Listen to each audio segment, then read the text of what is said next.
as well. But the big thing also, Nian said he thinks that they would be ready for them on Fusion. We'll have to see, though. Meanwhile, TDK kind of have looked fairly middling for a while. They did manage to qualify, so they clearly have played well enough to get here, but they are one of the dark horses of the Challenger Series right now. Yeah, you look at their lineup, you see Kez and Seraph, two players that in the LCS did not have successful splits. Kez is known as a very reserved shot caller, and when he's up against somebody like Trashy who forces the issue, this is going to be really interesting to watch because it's kind of a clash of opposites. Kez is going to back up and concede objectives, and Trashy is going to take it and then take even more. Yes. And I just want to point out, we haven't talked about TDK very much in this pregame as they go into Champ Select. When this team was made, they basically wanted to make a Korean NA team. The goal is for this team to play in Korean. Seraph, yes, is the old CLG Seraph. Kez, a Korean American, speaks the language as well. Kyle and Lewis XGG, they pulled in from Korea as, I forget the official term for players outside of there's residents and there's like exempt and non-residents. Yeah, so Seraph is the one exempt non-resident, Kyle and Lewis XGG being just non-residents, and the rest from NA.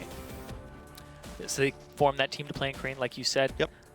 They need to win lane phase, though. Yeah. That is a big thing here for TDK, is their laning phase is okay, but they fall into that challenger pitfall of when you ask them, how do you win games? It's like, we win lane! We win lane! And then we win the game from there.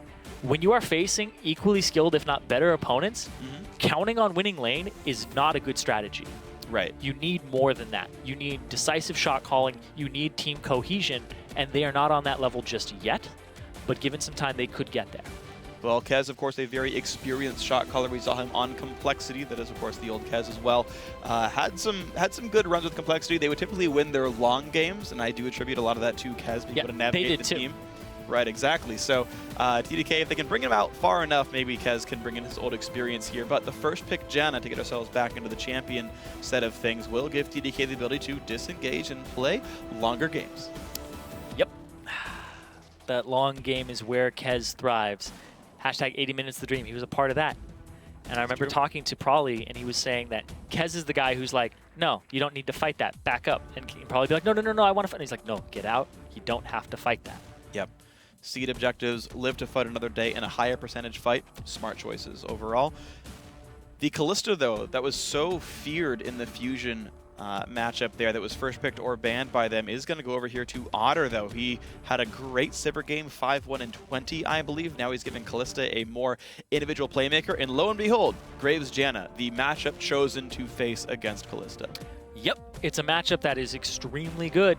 Better base stats, more just auto attack damage too. Overall, you want to take Kalista out with auto attacks early and absorb some of it.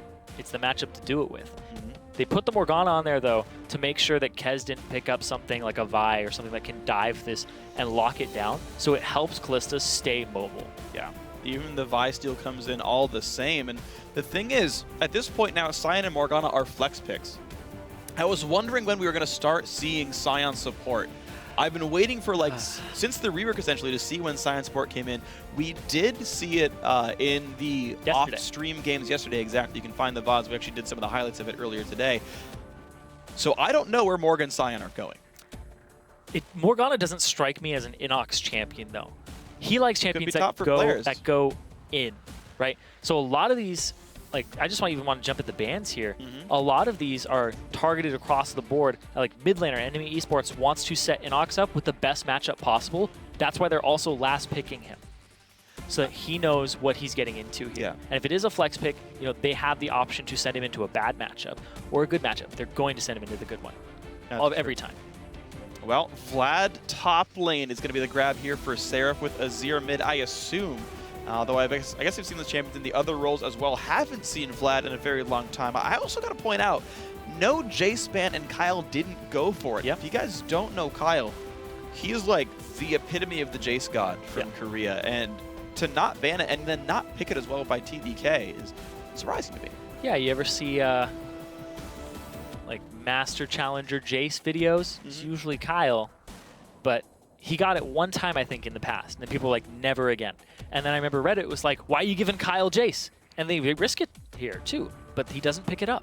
Instead, they ban out 3 other champions from that mid lane and say that we can handle your Jace. The bigger individual playmakers go away, and they say, I dare you to play with Poke, so he picks his Azir, and he's going to try for it with this one.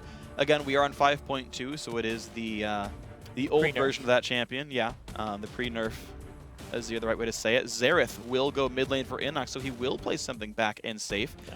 Now the question is it top or support Sion and Morgana? Looks like top Sion, support Morg. Yep. Played it last time. I'm not that surprised. Pretty standard across the board. That's boring. Anyway, I mean, they're basically playing almost the same thing they did yesterday in terms of what they want to accomplish, except Inox, he's on a pokey champion. Yeah. Because he knows he's not going to kill Azir in lane.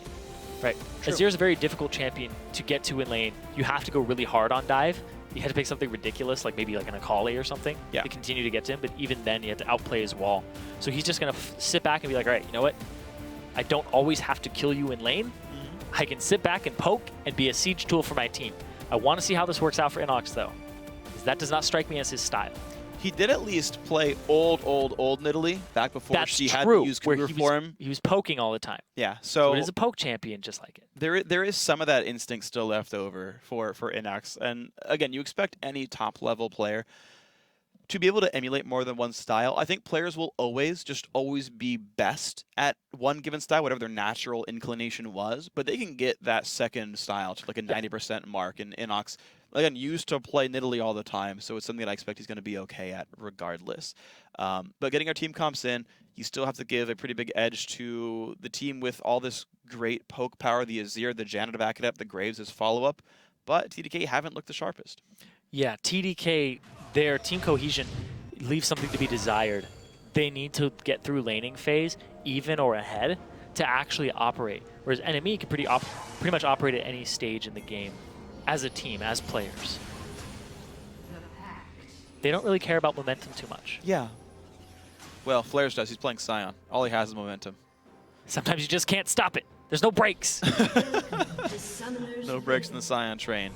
But we are here into the rematch between TDK and NME. NME, of course, did win yesterday. We just saw those highlights a minute ago. In a fairly long game, but controlled all the same by these guys. What I'm interested by, though, is TDK bringing out the Vlad top. Haven't seen that in quite some time. Seraph was actually touted to be a more carry top laner. CLG didn't really get that out of him. TDK just might. And also, we have this Graves Janna lane that's supposed to win against this enemy bot duo. What you laughing at, Trashy? Take a sand soldier to the face. Doesn't even care. Yeah. But Seraph, like you said, when he came over, people were like, Lissandra highlights. Whoa, who is this guy?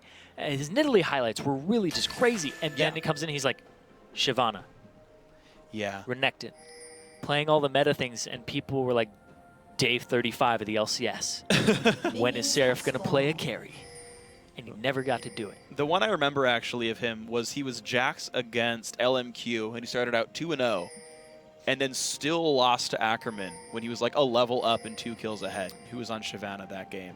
Yep. And that was like my quintessential like Seraph moment where it was like, how do you not win a game at that point? So hopefully he's shaking off the jitters, shaking off the rust, and he's in good shape here. The Vlad I do want to see do well. He's going to start Kez off in the jungle, and it's, by the way, a lane swap here for NME. Yep. No deep wards by TDK means they didn't see it coming necessarily. NME going to start up the freeze while Janna Graves are doing their creds. No deep wards from anybody because of the fact that they had done battle lines. Nobody could really shove in. So they get the lane swap, and now Body Drop is harassing this. He's getting a lot of gold income for this one. Kez Seraph losing health. Smite is down, by the way. There's always a chance. Oh. Ooh, okay. Kez got it. You gotta go between those ticks, Kez. You got it. So he's good. Yeah, took all the CS, but Body Drop did deal plenty of damage. Thankfully, duo jungling is a fairly safe thing to do. Flares did not, by the way, go to cheese the camp at the start of the game. Trashy and Flares are going to take their bottom camp as soon as possible. They know actually this camp would be contestable by the duo lane that TDK put down there, so they rush to it before it can be stopped. And TDK do nothing about it. Smoothie doesn't even walk up. Here's the thing, though, is that by this point, Trashy's already level 2. Whereas on the TDK side, when they went to harass, Kez was only level 1. Right? So there's no possible way that he has like a stat advantage or skill up advantage. Whereas Trashy would have Vault Breaker by this point and could close the distance on Smoothie. So overall, good things done. in the laning phase so far seems equal. The top laner's not getting much farm. The AD carry is basically free farming here. The CS lead you're seeing that's different is just because Otter is freezing, so more minions are alive for him to kill. This is actually the first lane swap of the North American Challenger Series. That's true. Even including the games from yesterday. So watching these two teams and how they deal with this is going to be very interesting. I know Seraph has experience in lane swaps. Not always the most fruitful, but Flair's also coming off a little LCS stint as well from Winter Fox. That's true, and he was a pretty decent player there. They did get their one win over Gravity, so he's done some good work. Flair's right now being actually left alone to farm right there. He actually pulled in the Morgana support. They are 2v1ing the Graves right here. I want to know what Janna's up to. Smoothie helping with Seraph. I don't think it's going to be very fruitful. In lane swap, though, there aren't many things that are fruitful. They sit around. There's a couple lanes that actually are quite good when you have like Jack plus a CC support. You end up having these really good stun combos. When you get a Bruiser with a CC support? Yeah. When like an Annie's running around in the game? Yeah, like Annie Jax is scary as crap. Yeah. I don't want to face that lane ever. Facing a Nemesis draft as a normal lane. Sure, why not? Speaking of things that are scary, Louis, this guy was not faring well at all yesterday. He was getting killed in a 2-on-2 without jungle assistance on the enemy team. It was really rough. He looked like he could not stack up next to Otter, so they pick him the best lane possible, right? The Graves Janna to deal with the Kalista, but then NME lane swap it, so he doesn't even get the matchup. And now I want to see how well Otter farms in the 1-on-2. So far, Louis was doing okay farming under his turret. Trashy does get spotted. Tornado says hello, but Rend is still here. Otter's still doing some decent damage. Pops it in. Out he goes.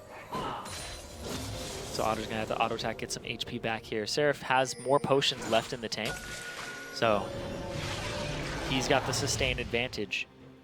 But these AD carries and these lane swaps are not completely safe.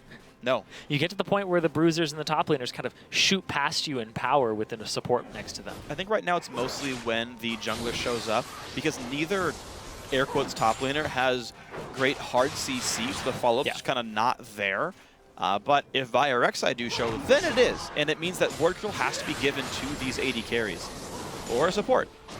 Boom! Out of nowhere. But this wave is shoving up really hard. And so that's going to give Seraph some extra CS. He's going to be in a good spot. And that means that it's a one-on-one down bottom for Flares and Louis. Now Sion, one level down because he shared his lane for so long, is poking out against Graves a little bit. He's already recalled for Pickaxe, though, meaning Flares not going to be in the best of situations in this matchup. Trashy knows that there aren't a lot of wards in this area, so he's actually just going to walk up. A lot of harass. It could be a flash vault breaker, maybe. Nope, already the flash by Louis GG. They get the flash. Flares. He takes a lot of minion damage there, though. Dang. Yeah. But he just yells. Here comes Inox. Wow, they did not see Inox coming down. He walked through his own pink ward, but Trashy gives it away, I think. Maybe they pinged him out. Burns to someone to heal from move speed, but wow, that shout on the minions means first blood for Trashy. That was a huge collaborative effort there from all three members of NME to make that kill happen. And there's more happening in this top lane too. Otter and Body Drop, I don't know why I said Inox, having their way with the sort of unconventional dual lane of TDK all the same. Already looking at NME's game. Man, MVP of that kill was Louis' own minion. It betrayed him. It did. It got afraid of Sion yelling at it. It ran right at him and it was like a little kid and grabbed onto his leg. It's like, help me! Aww. And that slows you down. You can't run away as fast. You got a minion hooked onto your leg.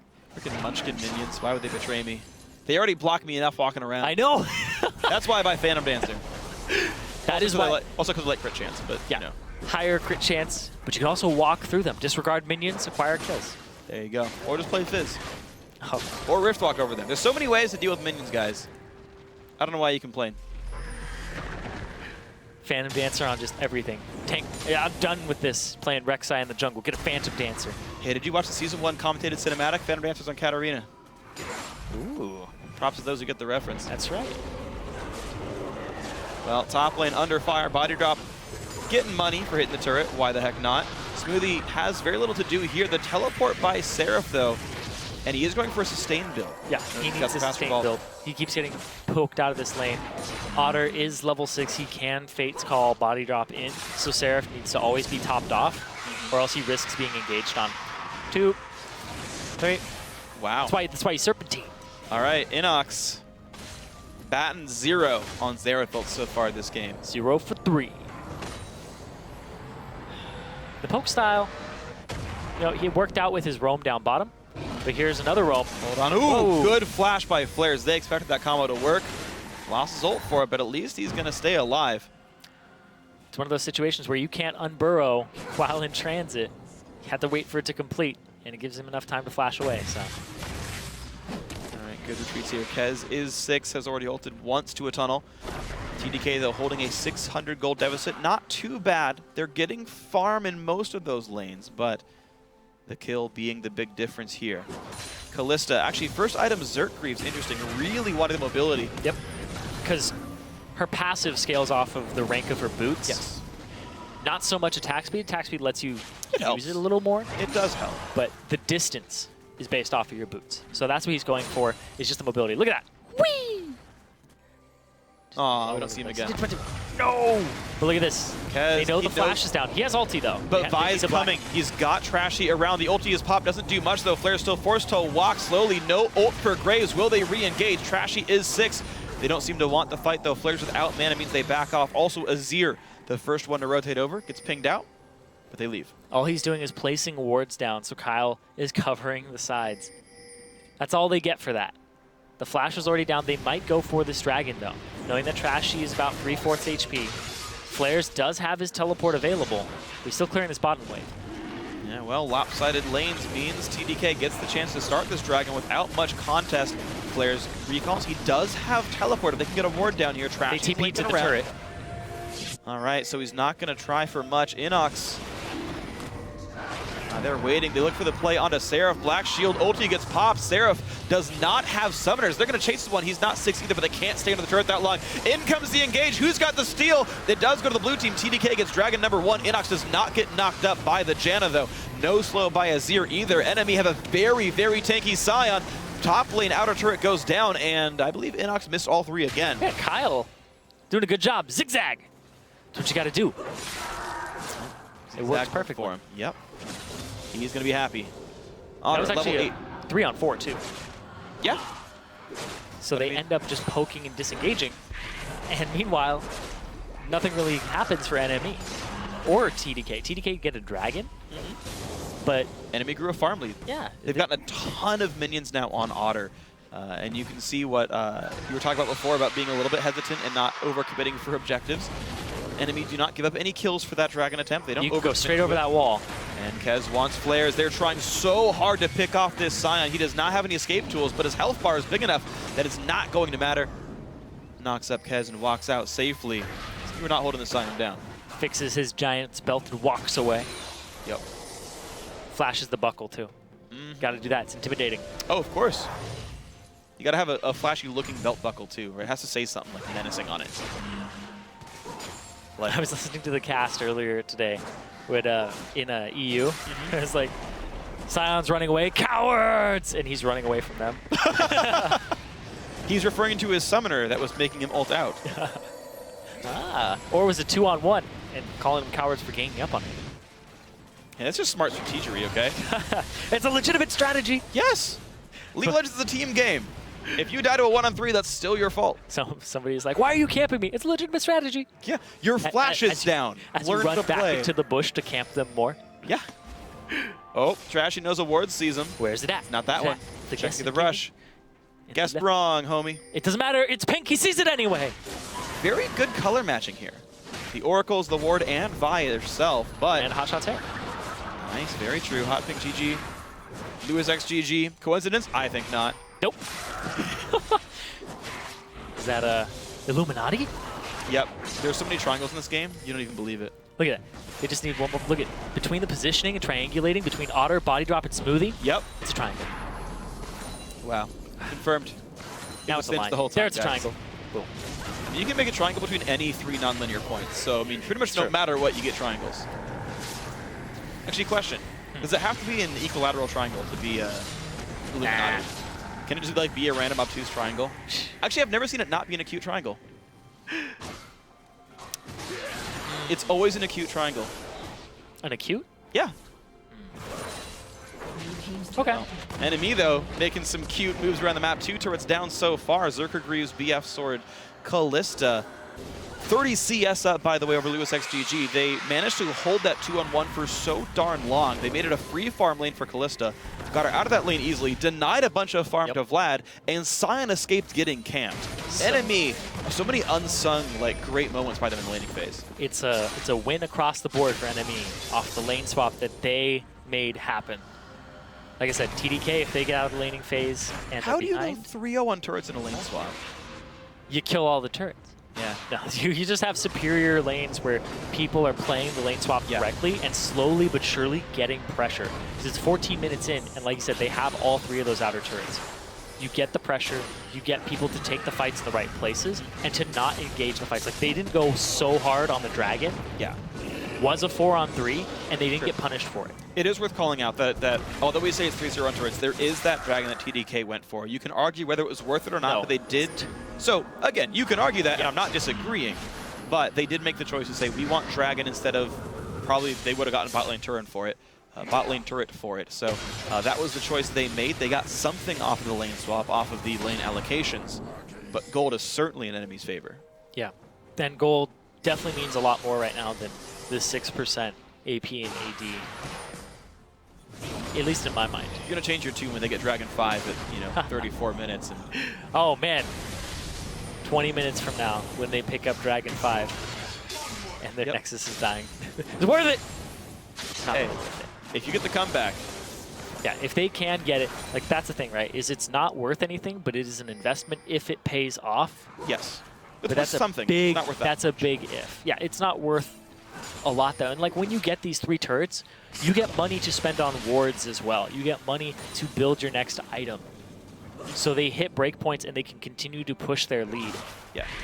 You very typically get advantages out of the turret kills. We'll see what NME turns that gold into, though. I want to see the difference between who gets the first Dragon and who gets the first turret. On win rate? In win rate. Unsure. If there is a difference, because, you know, some teams get both. Sure. I mean, you just count those games, right? You pick the games where they were different. And you look at the contrasted win rates there. Something we can look at some point, I'm sure. 3,500 gold lead right now. Dragon in 30 seconds. Looks like NME wants to hold the vision control here. They will not control the enemy jungle. Right now, there's actually plenty of poke coming out from Kyle as well. Will they stay for this ward? They should. And the Xerath poke, both these guys having blue buff. And health bar is going to start dropping. I always feel like you can concede the first Dragon if you get turrets for it, then you show up for the second one with more gold. So you're ahead if the fight breaks out. You can position yourself here better. You have more gold to possibly spend on wards to cover the entryways. So all in all, it always just seems to me that the first Dragon is just not worth it in comparison if you're giving up a turret for it. But we will see, especially if it's 2. Then it's ridiculous. Yeah, absolutely. So right now, Dragon wanted by NME. They can make this 1-1, and you can see that no turret's really going to be answered for this. Mid lane did get pushed out just now by Kyle. NME spent a lot of resources at Dragon and didn't notice the mid lane push. They've been forced out of the river because of this. Otter not pushing bot either. NME really kind of letting their minions go, the exception of top lane, which is being pushed by flares. I mean, it is a Callista. He gets to kill this very quickly with his Ren. However, Xerath split up, though. This is risky. He gets the Ren, but can they get out? TDK unwilling to start the fight. They don't actually have engage. They have Flare's top. Nothing happens. They're getting Seraph's TP for this. So Flares gets to do whatever he wants now. He has that level advantage. He's almost level 11. He can TP. He can ultimate into a fight. He can go ahead and stay in lane and just try to push Seraph out. It'd be very difficult against his Vlad. But he has all these options now available to him because of the TP advantage. Wow. Unfortunately, there was no ward for a flank TP by Seraph because Inox had split himself up from the TP. He was actually stuck in mid lane. TDK could have tried to force a 5v4 with Xerath on the outskirts. Didn't happen here. Flares with a level lead and a cowl is already built to survive Seraph in lane. Looks like I want to see if pressure does happen. It's a high CDR build, but no magic pen yet. Means not a lot of damage being dealt. Yeah, he just gets some HP back. That's about it. Trashy sees Kez. Kez sees the ward. What are they going to say about it? looks like they're going to be pretty reserved in that and just back off. They have advantages across the board for NME. They don't want to go with a very reckless play. Yeah, so that's not going to happen here. Look at the items for Otter. He's already got his Runeham's Hurricane, his boots too. He's very mobile, has a lot of damage output. He can shove waves phenomenally well and extremely quickly. Yeah.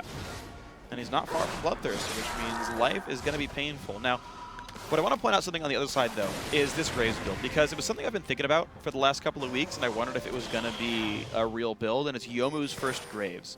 Now, think about how every caster mid laner ever builds, right? All the Zeds, the Talons, the Fioras, with the exception of things like a Ruin King for the spell, or like a Hydra for like the Wave Clear for Fiora, they all build Armor Pen, because Armor Pen is the best way to increase spell damage. Graves being a spell-based AD carry, I was wondering if we were going to see Youmuu's first Graves builds. So far tonight, we're actually seeing 2 in a row. And it makes them very spell-based. His auto attacks are fairly weak, and it takes you a long time for your auto attacks to matter, because there's no IE until like 7,000 gold. Louis and Kez looking for Otter. It's very hard for... Oh, smart. Oh, wait, it's not... Oh, Graves showed killing it. But he's not revealing his... Didn't see Kez. Yep, and that means so go for Louis. But it's a 2-on-2. Morgana came in, the flash engage, and here comes Smoothie as well. Flares on the backside, though. Body drop will land the stun onto Kez, and Kez might not have anywhere to go. Suddenly, yep, the Xerath ult will land, and it's going to be Inox picking up the first kill. The re-engage with Exhaust, though, onto Smoothie. Can they make anything more happen? Oh, the bind onto Kyle. Body drop, such a good Morgana, making this happen. 3-0 NME. Very scattered fight there, but they're going to be able to take this turret off of that fight, and a 2-for-0 in favor of NME. Vladimir, by the way, you talk about the Seraph TP being used. He's pushing top and getting 2 waves of farm, but guess what? NME got 2 kills, a tier 2 turret, and maybe even the inhib turret for this. They're going to keep shoving this in. They have a lot of fast damage to shove into this turret. And Louis dies! Oh, wow. The minion once again betrays Louis GG. The Inox snipe comes in, and just like last time, a 20-minute inhibitor push. He just cannot catch a break. Louis GG is really struggling, whether it's in lane or the 2-on-2, the 1-on-2. He's still struggling. And then in these team fights, his positioning is he's getting caught out.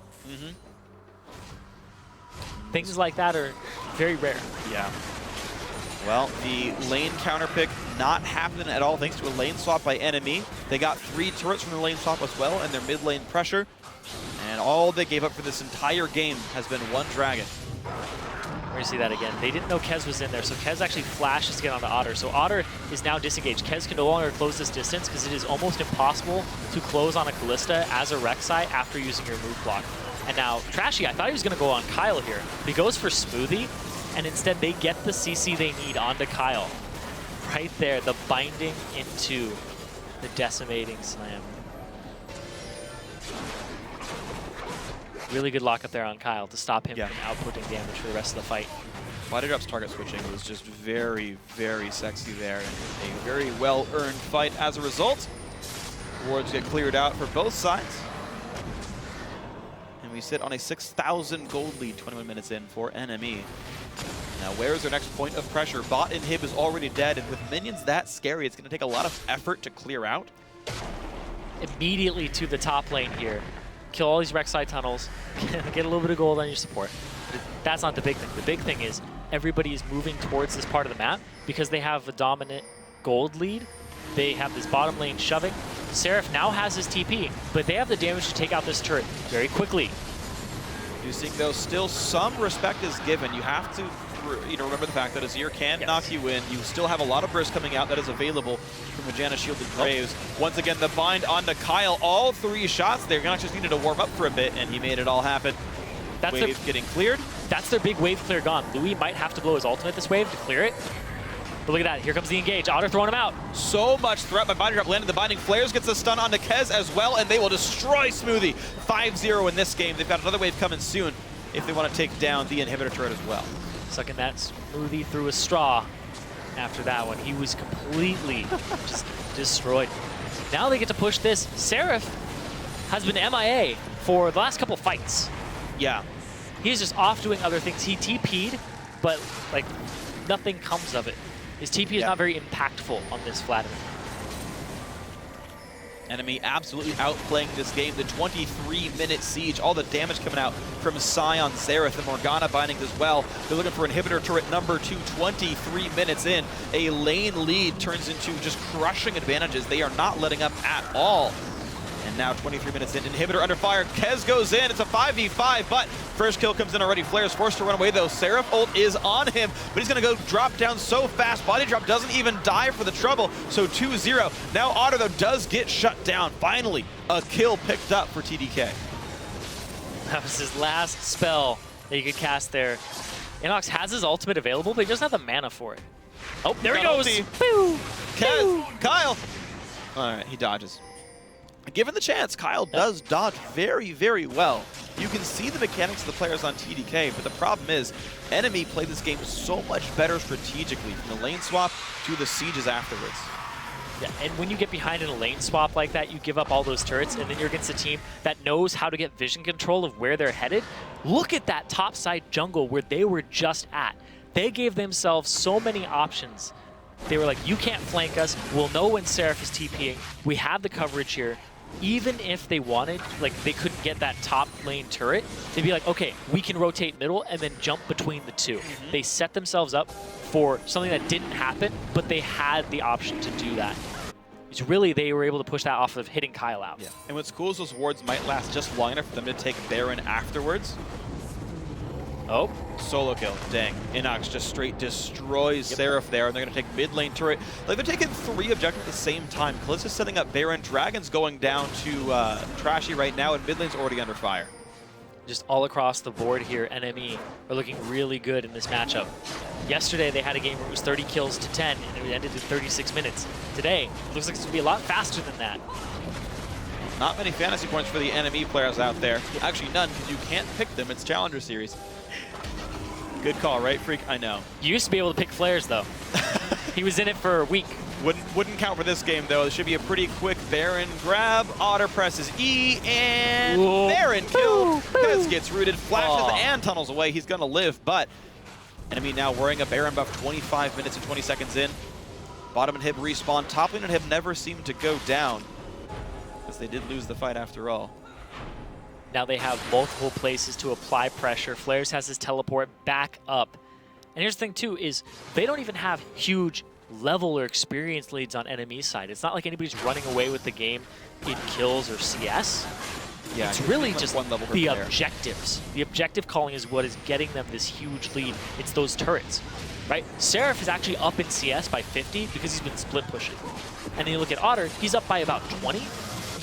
But there's no huge, like, somebody's getting crushed just CS-wise. It's all about these turrets and the team play from NME. And they're going to show themselves now for another turret mid lane. The only left up inhibitor turret. They want it with the Baron buff. Minions taking some turret shots here. Kez looking for a flank. Gets spotted out by Trashy. He's got to be careful. Ballbreaker shreds the armor. 10,000 gold lead plus a Xerath siege. Now, blue buff is up for the taking. They're not looking for it just yet, though. No, they're looking for flares to apply pressure onto this top lane inhibitor, and they might move bottom, but they also have the option of sieging middle. Xerath has such great siege options, and here he goes again. Kyle takes 1. Takes 2, but he's going to survive overall.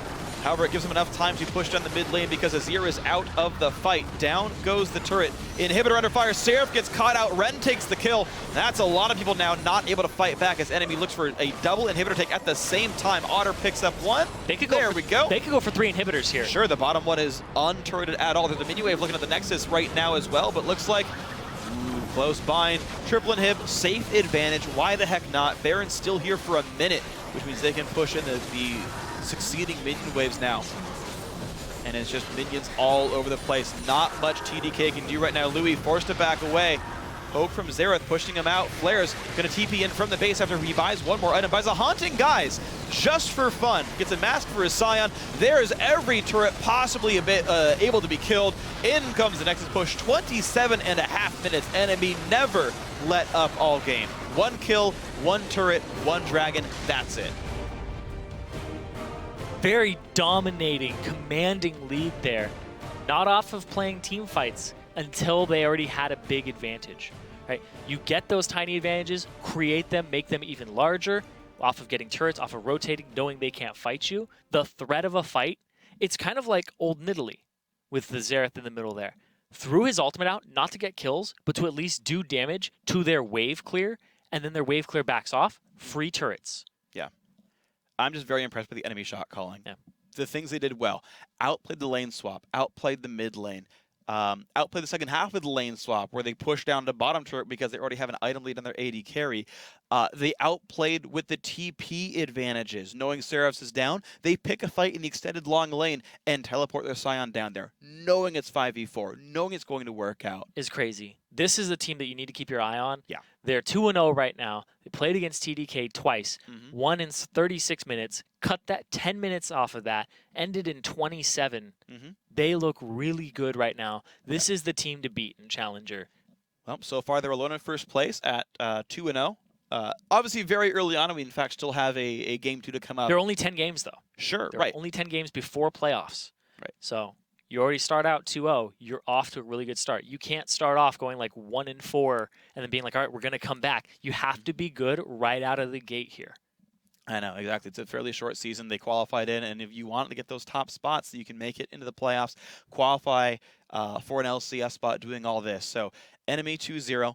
A couple teams behind them at 1-1. TDK, unfortunately, though, to a slow start. You mentioned the fact that with it being a short season, you've got to kick it into gear very quickly. I do agree TDK needs some strategic work. Kez being their shot caller, having played multiple splits in the LCS, you expect him to have a bit of a better showing here on that side, but overall, their lane assignments were weak. The Vladimir never got off the ground because there's no team fight from the back off to sort of back up from.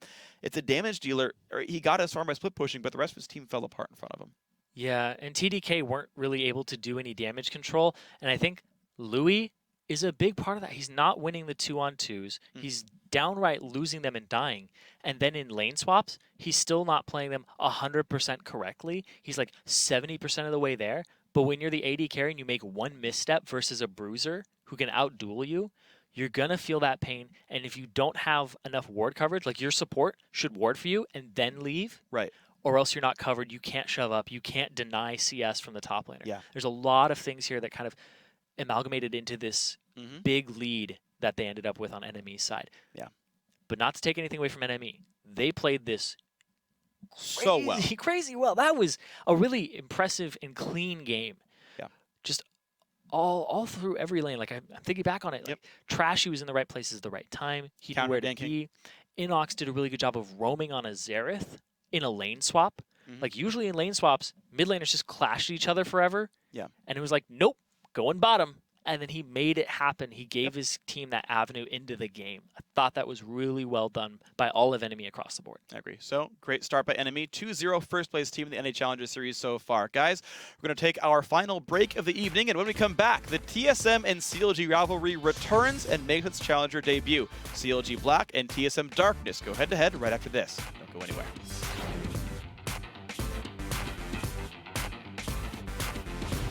Burns to someone to heal from Moose Speed, but wow, that shout on the minions means first blood for Trashy. Suddenly, yep, the Xerath ult will land, and it's going to be Inox picking up the first kill. The re-engage with Exhaust, though, onto Smoothie. Can they make anything more happen? Oh, the bind onto Kyle. Fast damage to shove into this turret, and Louis dies! Oh, wow, the minion once again. Kez goes in. It's a 5v5, but first kill comes in already. Flair's forced to run away, though. Seraph ult is on him, but he's going to go drop down so fast. Body drop doesn't even die for the trouble.